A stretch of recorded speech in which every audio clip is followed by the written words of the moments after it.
While on the topic of health insurance, let's compare Shastro Sathi with Ayushman Bharat. Ayushman Bharat started 2 years after Shastro Sathi. You copied the idea. Very good. Shastro Sathi is in the name of the woman head of family, women empowerment, just like we have 38% of women MPs in parliament. Parents of both spouses are included under Shastro Sathi. Ayushman Bharat, you have need to make a card. Shastro Sathi in completely paperless and cashless. Shastro Sathi over 2.4 crores families, more than 2,800 hospitals empaneled. Over 1 crore hospitalization till now, with 99% claims settled. Ayushman Bharat scam, a CAG report found that 7.5 lakh beneficiaries were linked to a single mobile number. A recent survey conducted in over 300 districts revealed that over the last 3 years, 43% people surveyed faced problems while claiming their medical insurance. ये medical insurance जब करने के लिए लोग आते हैं, जो समझाते हैं, बोलते पढ़ के लो, लेकिन टेक्निकल टर्म्स जो होते हैं बहुत लोग को समझा नहीं पाते, समझ नहीं पाते, वो साइन करते। लेकिन ये दुकानदार जैसा जब खरीदने के लिए जाते हो बहुत अच्छे से वेलकम करते, लेकिन जब वापस देने के लिए या चेंज करने के लिए जाते, एक्सचेंज के लिए, तब दुकानदार पहचान नहीं पाते। ऐसा भी अगर इंश्योरेंस के टाइम इतना रूल्स दिखाते, जब क्लेम करते, तब आप हॉस्पिटल में क्लियरेंस फ्रॉम इंश्योरेंस कंपनी, सब तरह hospitals ready to discharge patient. जब पेशेंट डिस्चार्ज हो जाते, एक तो 10 दिन 7 दिन रहने के बाद घर जाने के तरसते, तब आप क्लियरेंस देते नहीं है, इंश्योरेंस के पास जाना पड़ता है। ऐसा भी होता है एक दिन रुक जाना पड़ता है। एक दिन मीन्स वो पैसा लोगों खुद से देना पड़ता है। एक्चुअली इनसे इस गरीब देश में ऐसे भी हॉस्पिटलाइज होने से इतना पैसा खर्च होता है, जो जिंदा बचकर तो आ जाते हैं लेकिन फाइनेंशियली मर के आ जाते हैं। तो इसी जगह पे अगर इंश्योरेंस भी इस रूम के लिए पैसा नहीं देंगे, इस ट्रीटमेंट के लिए नहीं देंगे, इस टेस्ट के लिए नहीं देंगे, बहुत सारे वो कट करते, जिसमें मिलने का टाइम लोगों को एक्चुअली नहीं मिलते। It is happening despite the hospital TPA or account desk collection pre-approval from the insurance company before admitting the patient. So-called cashless treatment has turned into senseless, waiting the numerous patient. Another major issues in inadequate disclosure by the insurance companies about policy specific details. Technical complex words are used to mislead policyholders. There are lots of rejection based on pre-exciting disease. Health Minister should direct IRDAI to make it mandatory for insurance companies to disclose on their websites each month the number of claims received and rejected. कितना reject करते ये जानना भी बहुत ज़रूरी है लोगों के लिए, तो दूसरे को पता चलेगा जो हम लोग पैसा दे रहे इंश्योरेंस कर ले, क्योंकि इंश्योरेंस करना भी बहुत ज़रूरी है। तो लेकिन मिलने का टाइम क्या मिल रहे, कितना मिल रहे, किसको मिल रहे, किसको नहीं मिल रहे, कितने लोगों को नहीं मिल रहे, इसलिए ये वेबसाइट में देना बहुत ज़रूरी होता है। आम आदमी के जीवन का क्या मोल होता है सर, ये एनडीए की सरकार जो है वो बहुत ही मजबूती से जानती है और उसको पुनः स्थापित करने का प्रयास करती है। पर आश्चर्य की बात यह है सर कि जब जब इस सदन में रक्षा की और सुरक्षा की बात होती है तो विपक्ष को एलर्जी होती है।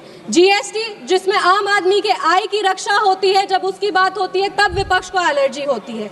अगर हम बात करें बिहार में महिलाओं की आर्थिक स्थिति को मजबूत करने की बात होती है, उनके आय की रक्षा की बात होती है, तब विपक्ष को एलर्जी होती है। अगर हम बात करें ऑपरेशन सिंदूर का, जिससे हम अपनी सीमा को सुरक्षित रखते, सीमाओं की रक्षा की बात होती है, तब उनको एलर्जी होती है। और अगर हम बात करें एसआईआर का, जो लोकतांत्रिक अधिकार को मजबूत करता है उसकी बात होती है, तब भी विपक्ष को एलर्जी है। तो समझ में नहीं आता है सर कि इनको रक्षा से एलर्जी है, लोकतांत्रिक अधिकार से एलर्जी है कि सुरक्षा से एलर्जी है। इनको सरकार से दिक्कत है, इनको आम आदमी से दिक्कत है, या इनको किसी गरीब से दिक्कत है। जब भी गरीबों के हित की बात होती है, दलित वंचित शोषित वर्ग के हित की बात होती है, तब हमेशा ये कुछ ना कुछ करके इसका विरोध करते हैं। सर, ये विधेयक जो है वो पुनर्स्थापित करता है कि जितनी गंभीर सरकार विकसित भारत एट 2047 के लिए है, उतनी ही गंभीर वो सुरक्षा बीमा हर एक इंसान को पहुंचे 2047 तक, उसके लिए भी है। हमारे सरकार की आधारशिला जो है, जो विचारधारा है, वो है रिफॉर्म, परफॉर्म और ट्रांसफॉर्म। और उसके तहत पिछले 10 साल से जो भी सुधार हुए हैं बीमा के क्षेत्र में, उसको ये विधेयक और मजबूत करता है। उसके लिए मेरे पास कुछ आंकड़े हैं। प्रधानमंत्री जीवन ज्योति बीमा योजना के तहत मार्च 2025 तक लगभग 23 करोड़ लोग शामिल हो चुके हैं और 9 लाख से अधिक परिवारों को लगभग 18,102 करोड़ रुपए के 102 करोड़ रुपए का क्लेम दिया गया है। अगर हम प्रधानमंत्री सुरक्षा बीमा योजना की बात करें तो इसमें लगभग 50 करोड़ नामांकन हुए हैं, जिसमें 23.5 करोड़ महिलाएं हैं। अगर हम अटल पेंशन योजना की बात करें तो इसमें लगभग 46,000 करोड़ रुपए का फंड जमा हुआ है। इसमें 48% जो महिलाएं हैं उनको लाभ मिला है। सर, ये पुनर्स्थापित करता है कि केंद्र सरकार बीमा के माध्यम से सबकी आय को सुरक्षित महसूस कराना चाहती है, सबके जीवन को सुरक्षित रखना चाहती है। महोदय, ये बिल सिर्फ एक घोषणा नहीं, इम्प्लीमेंटेशन का एक रास्ता है। इस बिल के कुछ प्रावधान हैं जिसको हम फिर से एक बार दोहराना चाहेंगे। इसमें FDI जो है वो 74% से बढ़ाकर 100% करने का इसमें प्रावधान है। इसमें सर, जब FDI को 74% से बढ़ाकर 100% किया जाएगा तो इकोनॉमिक्स में हमेशा इसमें कंपटीशन बढ़ेगी और कंपटीशन के तहत जो कीमतें हैं वो गिरती हैं और कीमत गिरने पर सस्ते प्रीमियम पे बीमा का लाभ आम आदमी को मिल सकेगा। ये आम आदमी के हित में ही इस प्रावधान को रखा गया है। अगर हम विदेशी इंश्योरेंस का बात करें तो आपदा के समय जैसे बिहार में इसमें विदेशी रीइंश्योरेंस की पूंजी को 5,000 करोड़ से घटाकर 1,000 करोड़ कर दिया है।